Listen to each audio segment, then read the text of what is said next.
I know I'll be able to lean on them and say, I'm having a hard time, and they will be able to support me through that. And we do to each other, and it's a real community that they've built. Hi there. Hi, What's your name? Kate. And Kate, would you be able to tell me about a setback that you've experienced in life and how that's kind of become a positive for you? Absolutely. Nearly 4 years ago, I lost my dad to pancreatic cancer. And as you can imagine, that's quite a life-shattering experience for myself and my whole family. But from that, decided that I need to do something to help raise some money and awareness for pancreatic cancer, because it is one of the deadliest cancers out there. And obviously no cancer is good. But from that, I signed up to the London Marathon, and now I'm about to train and run my third for pancreatic cancer. So from that awful experience, I've turned it around into trying to raise funds and money for a really important cause. And through that raising of money and building a community, what have you learned from that? There's always someone there to help you and support you through something. There's always someone going through the same thing as you.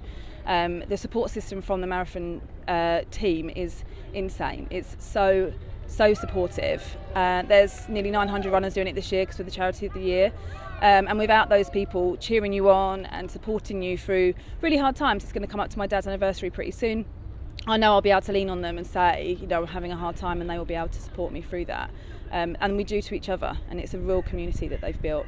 Oh, that's amazing. And is there any advice you'd give to other people who are going through a similar thing with you that you've experienced with your family?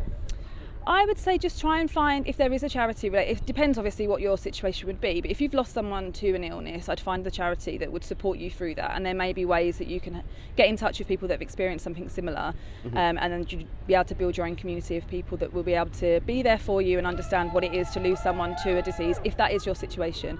But ultimately just finding your people and reaching out so you can create your own communities for support, really. And has there been any highlight moments since you've started this community which just kind of stand out in your mind? I think there's just behind us now, we're all at Hyde Park training together today, and it's just meeting up, seeing familiar faces, hanging out, making new friends, that we're just having a great time together, doing something that's obviously going to be very, very hard in 7 weeks' time, but knowing we're all doing it together. And then off the back of training for the marathon, I set up my own running club local to where I live. We have 100 odd people that have joined, and that in itself as well, we've got our own little local community of people that want to run together and hang out, and it's just it's nice to have opened up from a really horrible situation to now having a community of different friends that I now run with, which is fantastic for obviously my health, my mental health, but also just life's different, but in a good way now. Brilliant. Thanks for sharing your story.